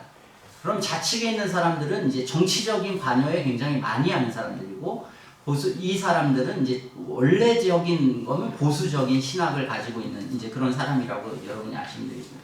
어쨌든 이렇게 교회가 잘 해왔습니다. 그런데 교회는 점점 부패하고 타락하는 것, 그게 이제 이 교회의 현실이고 모습입니다. 수많은 이단들도 들어오고 1907년도에 있었던 그 부흥의 역사보다는 이제 뭐 여러 가지 신비주의자들 뭐 여러 가지들이 막 오면서 교회는 뭐 정치 권력화하고 이렇게 되면서 이 이승만 정권대의 이 기독교인 뭐 그분이 어느 교회 장로였죠? 어쨌든 그분이 이제 장로를 정동교회가 1956년에 이승만이 장로로 장립을 하게 됩니다.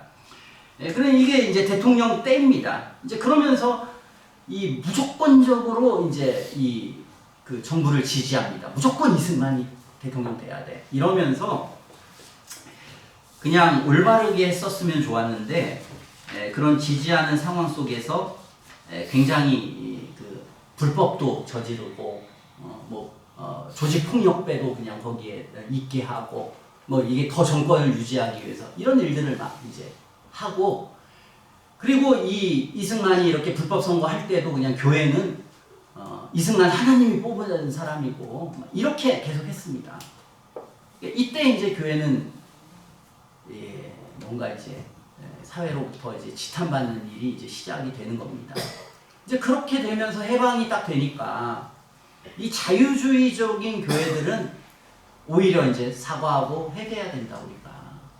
이승만 정권을 지금 우리가 잘 몰라서 이렇게 했는데 결국 기독교인이라고 우리가 지지했는데 근데 사실 올바르지 않은 것은 얘기했어야 되는데 그냥 무조건적 지지한 거는 우리가 왜 지금 4.19 오고 나서 대부분의 사람들이 지금 이 정권이 독재 정권이고 지금 대통령도 저기 하와이로 귀향 가 있는 이런 상황에 그래도 이승만이 괜찮구만 이런 극단주의자들도 있었습니다. 그 안에 그때는. 그렇지만 대다수의 사람들은 야 이제 이 독재자가 떠나서 그러니까 지금도 이승만 대통령을 평가할 때 보수주의자들은 어쨌든 자신들의 근거가 있어야 되지 않습니까? 뭔가 근거를 생각할 때 건국 대통령이다. 그러니까 아무 근거 없이 자신들이 여기 오면 안 되니까 뭔가 사상적 근거로 해야 됩니다. 그들은. 그리고 진보주의자들은 어떻게 해서든지 이승만을 깎아내리고 박정희를 깎아내려야 자신들이 진보를 잡을 때 야 그때 누굽니까? 김구가 됐어야 돼. 아니면은 박헌영 말고 누구 있습니까? 그때 약간 중도 좌파의 신익희나 뭐 이런 분들 돼야 돼 하면서 그런 분들을 띄우는 겁니다. 계속. 왜 정통성, 자기에 있는 정통성을. 그러니까 이런 부분들은 조금 우리는 지양해야 된다. 조심해야 된다. 우리는 이승만 대통령의 후예고 또 김구의 후예다. 둘 다 우리의 민족이고 사람들이고 역사의 아픔 속에서 이런 아픔도 있고 저렇게 된 사람이지. 그 모든 피를 물려받은 사람이지. 나는 그 모든 것에 자유로운 게 아니기 때문에 그렇기 때문에 조금 더 이승만이나 박정희 대통령에 대해서 좀 호의적으로 가든지 또 너무 반대로 이제 예전에 이제 김구나 그러니까 이 김구나 이런 사람들 지금 까느라고 지금 난리도 아닙니다. 그래서 이 김구가 완전 조직 폭력배였다 완전히 어디 가서 그것만 막 다 해가지고 우리 지금 뭐 역사 전쟁이라는 게 서로 전부 다 막 까가지고 다 죽이는 이런 일들을 지금 학자들이 하고 있습니다. 그러므로 우리는 이것은 참 잘못된 것인데 어쨌든 간에 그런 역사를 인정하고 김구가 어쨌든 독재를 했고 독재는 이분만이 한 게 아닙니다. 뭐 나폴레옹도 독재고 그렇게 생각하면 뭐 세상에 독재자 천지입니다. 전쟁 일으킨 모든 그 훌륭한 자기 나라에서는 훌륭하다고 하는 거 도요토시 뭐 해서 신사까지 만들고 일본은 그 전쟁 광들을 다 만들지 않습니까? 그러니까 사실은 우리도 조금은 역사를 있는 대로 하지만 그래도 그냥 공갈을 하는 것이 지금으로서는 뭐 그거를 뭐 역사 정리를 안 해서 우리나라가 발전 안 하고 너무 과한 논리입니다. 지나친 논리입니다. 이제 와서 이게 시간 다 지났는데 지금이나 잘해야지. 지금 현재 우리가 잘하자가 중요한 거지. 무슨 과거 청산을 안 했기 때문에 오늘 뭐가 안 되고 되고, 이것은 너무 지나친 방식이고 논리 비약이라고 이제 생각이 듭니다. 근데 어쨌든 사람들은 참 그렇게 그냥 역사를 해서 그때 기독교는 잘못했다. 근데 또 이 박정희 대통령 때도 마찬가지입니다. 박정희 대통령도 한 번 이렇게 됐기 때문에 이 사람들은 이제 이 자유주의 교회들은, 이 자유주의 교회 신학의 큰 문제는 뭐냐면 이제 해방 신학이라는 것 또는 뭐 민중 신학이라는 거, 이런 게 들어옵니다. 그게 뭐냐면 기독교의 공산주의를 어느 정도 받아들인 겁니다. 공산주의를 받아들여서 이제 1960년대부터 1990년대까지 활발하게 우리나라에서 운동하는, 그러니까 약간 그 좌파라고 할 때 좌파라고 하는 걸 어느 정도 조금 그런 것들이 그 안에 들어갈, 물론 그 기독교인 안에서 그냥 가난하고 어려운 사람을 위해서 이 산업 선교회 무슨 선교회 막 있었습니다. 그런 선교회들 만들고 수많은 기독교인들이 단체들을 만듭니다. 그래서 무슨 일이 있을 때마다 뭐 남북 뭐 무슨 단체 이게 다 KNCC라고 나오는데, 그런 사람들 속에서는 어떤 건전한 정신을 가지고 있는 사람도 있지만 또 지나치게는 그런 좌파들도 들어가고 뭐 이런 것들이 있어서 그런 일들을 하게 됩니다. 근데 그런 부분에 있어서 우리 기독교가 옳은가 그른가에 대한 것은 굉장히 어려운 문제입니다. 물론 우리는 사회 문제에 대해서 어떤 일들을 해야 되지만 잘못하면 이익단체가 되면 안 되지 않습니까? 기독교의 이름으로 무언가를 하는데 그 단체가 어떤 것에 대한 이익을 대변하거나 또는 어떤 정치적 성향에 있어서 어떤 한 대를 대변하게 되면 그것은 없는 이만 못합니다. 그러니까 모든 사람을 위해서 우리는 존재하는 것이지, 교회라는 것이 어떤 한 정당이나 정파를 위해서 존재한다고 생각하는 순간 기독교는 생명을 잃어버리는 것입니다. 우리는 성경에 따라서 우리는 하나님의 영광만을 위하고, 이건 목사도 죄인들이고 성도도 죄인들인데 교회 안 다니는 더 죄인인데 어디를 우리가 신뢰하고 따르겠습니까?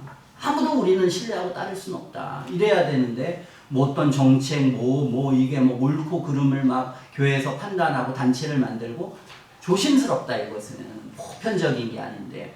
근데 어쨌든 이들은 이런 생각을 가지고 이제 자유주의 교회는 교회가 할 일은 뭐냐, 이 사회에 사회운동하는 게 교회가 하는 일이다. 이렇게 바뀌었습니다. 그랬기 때문에 1960년, 70년대 데모하는 사람들, 저 조선신학교가 지금 저기로 바뀌었죠. 뭐 한신대는 데모하기 유명한 학교입니다. 그래서 이제 그들은 사회운동을 열심히 했던 거죠. 그리고 진보 측이 많았습니다. 그런데 교회는 뭐 했느냐. 교회가 정신을 차렸으면 올바르게 이런 뭔가를 냈을 수 있었을 텐데, 박정희 때에 처음도 마찬가지지만 어쨌든 군사정권이 잡았고, 그리고 그 이후에 유신헌법 만들고 뭐 대통령을 그냥 대충 국회 만들어서 만들고, 그 유신헌법 읽어보면 정말 기가 찹니다. 지금 보면 정말 말도 안 되는 그런 일들을 어떻게 교회가 찬성할 수 있겠습니까? 그러나 많은 교회들은 여기에 대해서 아주 그냥 하나님의 이름으로 기도해주고, 또 이 정권을 정통성 있는 정부라고 말해주고, 뭐 이런 것들을 다 보수교회가들이 합니다. 그리고 요즘 막 이렇게 비판하는 게 이 4.3 사건 있을 때의 서북청년회라는 사람들이, 이게 다 이 영락교회 소속의 청년들이 굉장히 많았다. 그 서북청년회가 다른 게 아니라면 이 공산주의 때려잡는, 공산주의가 나쁘고 잘못된 건 알지만 지나쳐서 이게 이제 막 교회 청년들이 거기에 가담하는, 그럴 정도가 되고, 그냥 가장 여기에 악질적인 사람들이 그 서북청년회라고 하는, 왜냐하면 이 사람들이 서북에 신앙생활 하다가 이 공산주의가 들어오니까 어떻게 했겠습니까? 막 재산 다 뺏고 이러니까 얼마나 그 치가 떨리는 그 고통을 다 경험하면서 내려온 겁니다. 내려오니까 이 사람들은 공산주의만 하면 그냥 정말 이 실체를 보고 이 고통을 당했으니 참 이 사람들은 이 반공에 대한 아주 척전. 그래서 이북 분들이 이 반공에 대해 왜 그냥 내려온 게 아니라 어마어마한 핍박을 받고 내려왔기 때문에 그 이북 교회들이 반공에 철저한데, 근데 그게 좀 도가 지나쳤다. 이제 어떤 폭력이나 이런 것들을 해서 이렇게 하게 됩니다. 뿐만 아니라 이 반공이라고 하는 것을 이 보수주의 교회들이 굉장히 많이 이게 하나의 이제 이데올로기화합니다. 그리고 그것이 이제 박정희 정권도 그것을 이데올로기화하는데, 어쨌든 그렇게 돼서 정권에 대해서 굉장히 호의적이고, 전두환 정권 때도 마찬가지고 정권에 대해서 굉장히 호의적인, 그게 지금의 부류입니다. 사실은 이 보수주의적인 전체 뿌리들은 그때부터 계속 왔다. 그러면서 그 성경 구절이 로마서 13장 위의 권세에게 충성하고 복종해라. 그러면 그분들한테 묻고 싶습니다. 그 위의 권세는, 그러면 전두환 대통령도 권세고, 그리고 노태우 정권도 권세고, 김영삼도 권세면 김대중은 권세 아닙니까? 노무현은 권세가 아닙니까? 그분들은 위에 있는 권세에 복종하는 사람이 아니라 정파에 복종하는 사람들입니다. 그러면은 노무현 정부가 돼도 찬성해주고, 그리고 하나님이 그렇게 세웠는데 위에 권세에 복종하라고, 그 모든 권세는 사람이 세운 게 아니라 하나님이 세웠다. 복종해야죠. 근데 그들의 권세는 정해져 있습니다. 딱 보수적인 그 권세만 복종한다. 지금 저렇게 그래서 나가 있는 것입니다. 다른 정부가 하면은 안 되다. 그건 권세가 아니야, 지금. 아무리 이게 지금 뭐 협력을 하고 뭘 해도 이 권세가 돼야 돼. 이 권세가. 이 권세만이 하나님의 권세고 저 권세는 다른 권세야 하면서 혁명이라도 해야겠다 하면서 모든 기독교적인 기본적인 것들을 깨고 지금까지 왔습니다. 그럼 그건 뭐와 같냐? 그냥 그거는 한 정파의 자신의 욕망과 이득, 그리고 이제 제가 이제 가져올려다가 지금 못 가져왔는데, 이제 굉장히 많은 부분에서 뭐 부동산이나 뭐 어떤 혜택이나 이런 것들을 교회들이 굉장히 많이 혜택을, 뭐 YMCA 회관이나 이런 뭐 CCC의 김준곤이나 뭐 이런 분들이 전부 다 연관이 돼 있다고 하는 뭐 그런 보고들이 있습니다. 어쨌든 이런 교회의 여러 가지 그런 비판들에 대해서 우리가 자유로울 수 없는, 오히려 그런 때에 이 사회운동을 했던 사람들은 오히려 좀 환영받는, 이 독재에 항거했고 이제 많은 사람들이 고통받을 때 그 편에 서줬고, 그런데 우리는 고통받을 때 언제나 기득권에 붙어 있어서 이득을 보고 많은 걸 챙기고. 그래서 왜 그랬냐 그러면, 왜 지금도 오히려 자유주의 교회의 교인들을 만나거나 목사를 만나면 그냥 자연스럽습니다. 말이 자연스러워. 사회에 대한 얘기를 뭘 하면 어떤 겸손함이 있고 그냥 말이 통하고 이렇습니다. 근데 보수주의 교회의 그런 목사들은 굉장히 권위적이고 말이 안 통하고. 무엇이 문제냐? 왜 신앙은 사람을 더 겸손하게 만들고 더 투명하게 만들고 더 올바르게 만들어야 되는데, 대형교회 목사들이 그냥 기름 바르고 그냥 재정적인 거 맘대로 하고 스포츠카나 타가지고 스포츠카나만 몇 대 있다 그러지 않았습니까? 각선희 목사님도 자기 아들한테 막 큰 교회 결국 안 되니까 딴 데 하고, 명성교회도 교회를 자기의 소유처럼.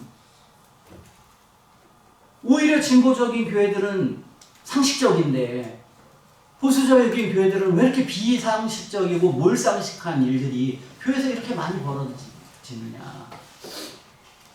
저도 많은 교회를 전도사로 부목사로 다녔습니다. 영혼구원하고 신학은 바른, 신학도 안 바릅니다. 오로지 관심은 교회 키우는 거. 오로지 모든 목적은 거기 가 있습니다. 한 사람의 영혼을 위한 것, 그리고 교회가 하나님의 선하고 온전하고 이런 게 없습니다.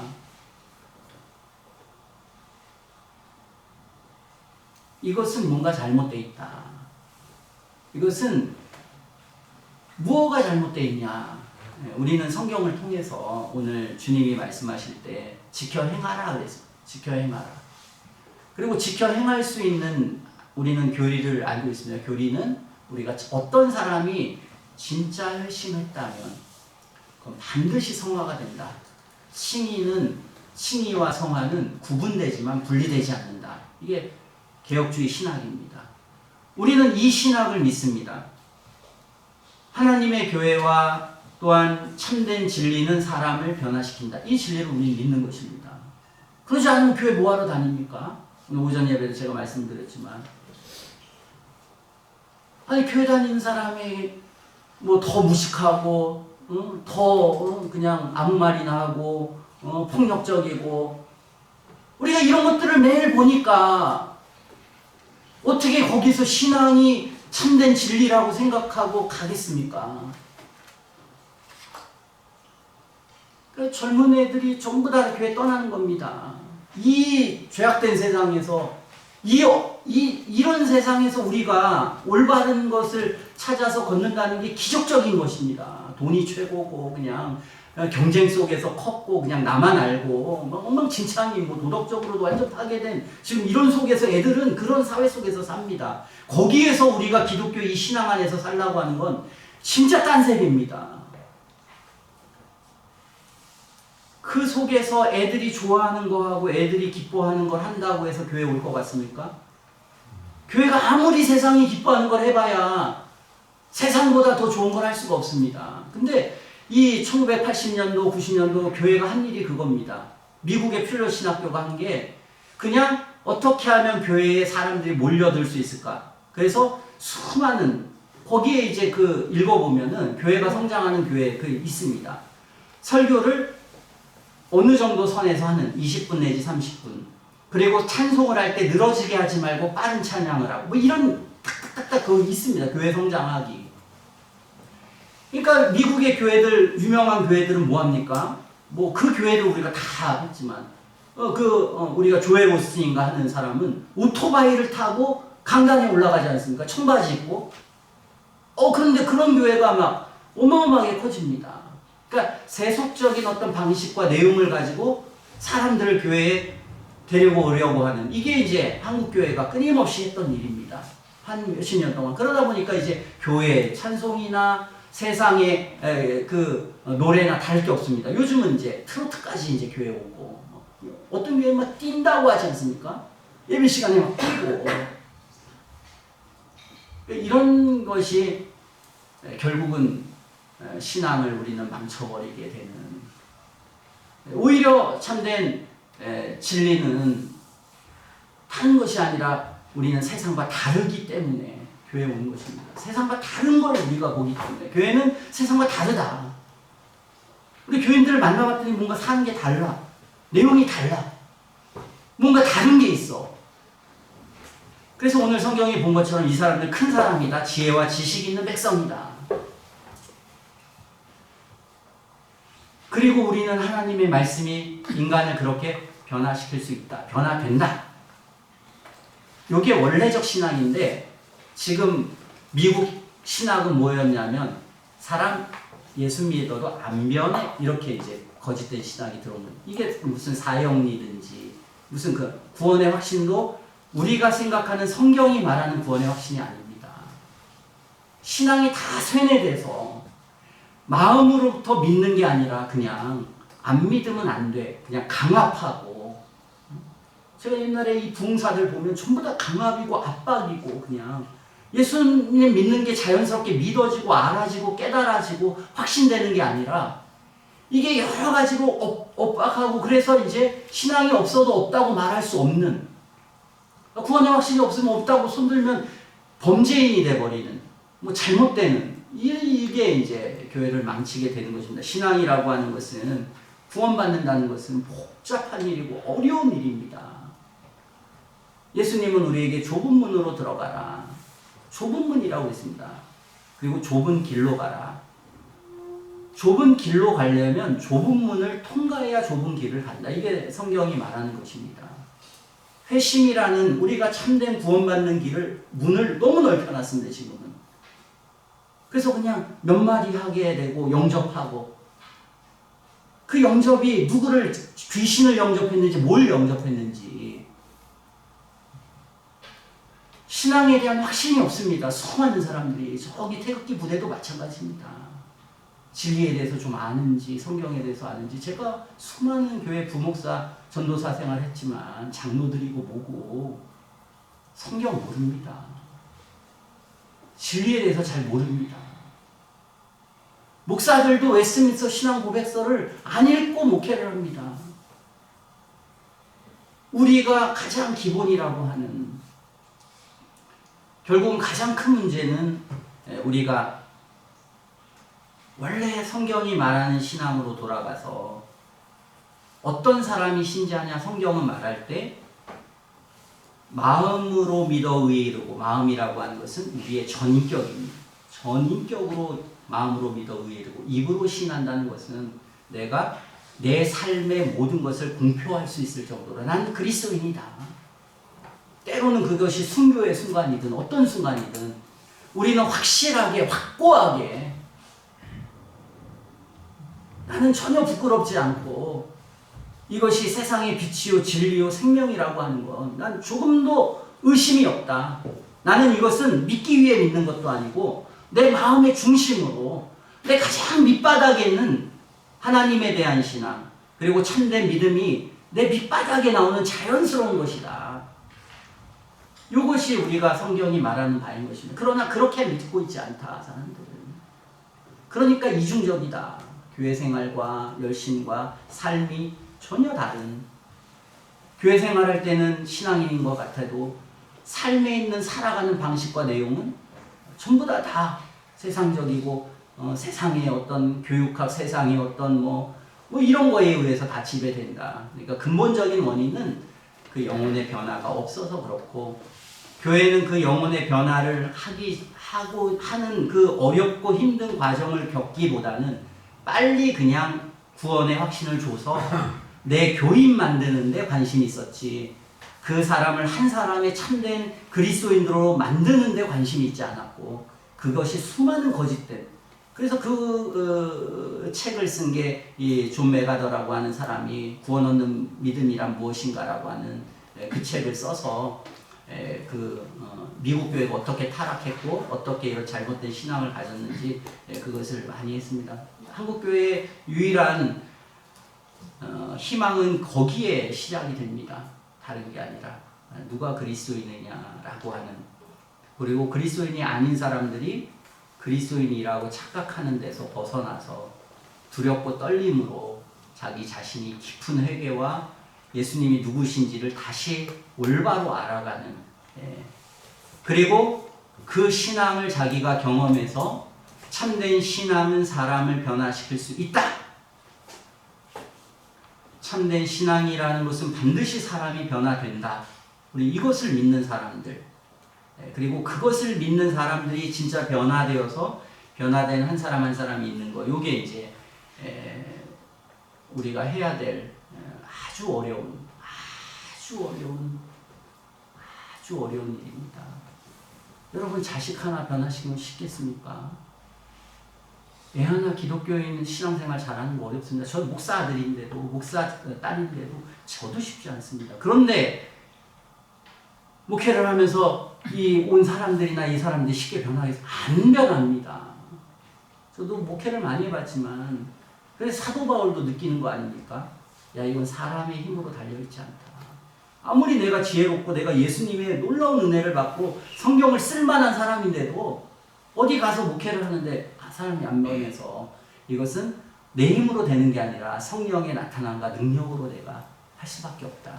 하나님이 하실 수 있는 일이지 인간의 힘이나 지혜나 모든 걸 벗어나 있다. 우리가 이것을 믿고 하나님의 그 구원의 역사, 은혜의 역사가 있다라고 하는 것을 생각하고 그것을 계속해서 추구하고, 그래서 그런 우리는 한 사람이 중요하다. 그런 진실한 그리스도인 한 사람만 있어도 저게 신앙이구나, 저게 하나님의 영이 저 안에 거하시구나 라고 하는 걸 바라보게 돼서 그것 때문에 신앙생활을 하게 되는 겁니다. 거기에 생명이 있는 겁니다. 이게 제일 중요한 것이다. 우리는 그렇게 생각하고, 두 번째 우리가 타락한 이유는 이 좁은 길이 아니라 넓은 길 만들어서, 좁은 문을 통과했지 않았으니 당연히 좁은 길을 못 갑니다. 죄가 뭔 줄 알고, 주님이 누군 줄 알고, 주님이 어떤 분인지를 우리가 깊이 알고, 그게 내 진리의 확신이 내가 분명히 드는 그 과정, 그게 회심의 과정입니다. 그 과정이 있어야만 우리는 그 좁은 길로 걸 수 있는 것입니다. 근데 그 과정을 못 겪으니까 결국은 넓은 길을 만드는 거예요. 넓은 문을 통과하니까 자꾸 넓은 문, 그냥 뭐 이게 좋으니까 이렇게, 뭐 이렇게 저렇게. 또 이 조영기 목사 같은 사람도 내 영혼이 잘된 같이 범죄 육신이요. 이단입니다. 통합 측에서 이단이라고 얘기를 했습니다. 근데 나중에는 그 권력과 힘에 의해서 어쩔 수 없이 그냥 인정을 해버렸습니다. 왜 그 당시에 수많은 목사들이 얼마나 많은 압박을 받으면서도 이단이라는 말을 그렇게 어렵게 했겠습니까? 이건 어마어마한 말입니다. 근데 그걸 했습니다. 왜? 이단적인 사실, 이단적인. 그리스도인의 삶이라고 하는 것은 내가 잘 먹고 잘 살고 내가 뭔가를 많이 소유한 것이 위대한 것입니까? 그러면은 뭐 예수 안 믿는 수많은 우리 기업의 그런 사람, 그 사람들이 다 위대한 하나님의 사람들이죠. 기독교 신앙은 그게 아니라, 기독교 신앙의 위대함은 많은 걸 가졌는데 많은 걸 내놓는 것, 희생하는 것, 각자의 어떤 모습인데 자기 자신이 저 사람은 저렇게 갖고 얼마든지 성공할 수 있고 더 많이 가질 수 있어. 근데 저 사람은 희생해. 자기를 버려. 자기를 낮춰. 여기에 신앙이 있는 것이지, 신앙이 나 이렇게 하나님 믿어서 이렇게 잘 됐어, 나 이렇게 잘 누리고 살아, 여기 신앙이 있는 게 아닙니다. 여기는 신앙이 1도 없습니다. 이건 신앙 1도 없어도 누구도 다 그렇게 사는 겁니다. 하나도 없어도 다 그렇게 삽니다. 그걸 감사하고 뭐 이게 하나님이 주신 복이라고 생각하고, 그것은 신앙을, 성경을 오해한 것입니다. 성경이 말하는 복, 그게 다른 게 아니라 예수님을 사랑하게 된 것. 근데 예수님은 우리를 위해서 십자가에 죽으실 만큼, 마지막 죽으실 때 오락이 하나도 남김없이 우리 인류를 위해서 모든 것이 주셔서 한 알의 밀알이 땅에 떨어져 죽으면 열매를 맺는 그런 삶의 원리와 내용을 우리가 감동을 받는 것, 감화를 받는 것. 그래서 그 삶이 무언가를 주는 것, 자기도 없는데 그럼에도 무언가 주는 것, 무언가 베푸는 것, 그리고 자신은 거기에 기독교 신앙이 있다. 근데 그 신앙을 버렸습니다. 한국교회는. 한국교회는 전부 다 가면 이 기복신앙입니다. 예수 믿고 어떻게 잘 됐다, 어떻게 교회가 뭐 커졌다, 뭐 교회를 샀다, 뭐 내가 아파트 이게 신앙입니다. 자본주의화 돼가지고, 이 자본주의라는 게 뭡니까? 돈이 일만하게 뿌리인데 이게 우리의 우상이 되어 있습니다. 그래서 교회들이 그렇게 되니까 저기 가 있는 겁니다. 그래서 신자유주의라고 하는 것을 신처럼 떠받드는 겁니다. 왜? 사상이 그렇게 되어 있고, 그리고 그런 수많은 기득권들 아니면 인간의 욕망이 거기에 딱 맞으니까 자기에 맞고 기득권이 맞고 또 거기다 구원도 받는다고 하고 뭐 있는 거 없는 거 다 그냥 자기 멋대로 해석해가지고 큰 만몬 우상을 만들고, 우상 숭배자들입니다. 우상 숭배자들. 우리는 분명히 성경의 말씀을 따라 선을 그어야 합니다. 아닌 건 아니고 긴 건 기다. 근데 우리는 두려워하고 있습니다. 순복음교회 두려워하고 있고, 그때 순복음교회가 서대문에 있는데 막 사람이 구름대처럼 몰렸다고 합니다. 그래서 그 근처에 세문안교회 무슨 교회가 막 사람들이 다 빠져나가가지고 막 위기의식을 다 느끼는 겁니다. 그래가지고 그 당시에 유행한 게 조용기 목사가 그 말할 때 떠는 거, 그거 배우려고 막 그 목사가 있는 설교 막 하려고. 저도 신학교 다녔는데 이 참 건전한 목사님들도 있지만 이 사기꾼 같은 인간들은 그런 건 관심이 없고 신앙은 관심이 없고, 어떻게 하면 교회 성공한 목사들의 설교지, 이게 목사가 할 일입니까? 어떻게 하나님의 진리를 따라서 순결하게 거룩하게 살아간 사람의 삶이 중요한 것이지, 그걸 통해서 어떻게 성공했고 안 성공했고 하는 건 사람이 보는 눈이지. 그런 인식으로 마음과 영혼이 완전 더럽혀져가지고 그런 상태에서 계속 더럽혀지니까 이제 옳은 게 뭔가 그런 게 뭔가가 완전히 뒤집혀져 있는 게, 그러니까 저기 가 있어도 저 사람들이 폭력을 해도 옳은가 그른가 구분을 못하지 않습니까? 말이 안 통하지 않습니까? 그게 말이 안 통하는데 상식적인 많은 내용이 말이 통할 것 같습니까? 그런 분들이 기독교 사상이 말이 통할 것 같습니까? 성경에 있어서 성화가 뭔지 알겠습니까? 그런 사람들의 회심이 뭔지 알겠습니까? 그런 사람들이 기독교 신앙이 뭔가를 말할 수 있겠습니까? 아무것도 안 통합니다. 그게 정말 통해하면 절대로 저렇게 안 됩니다.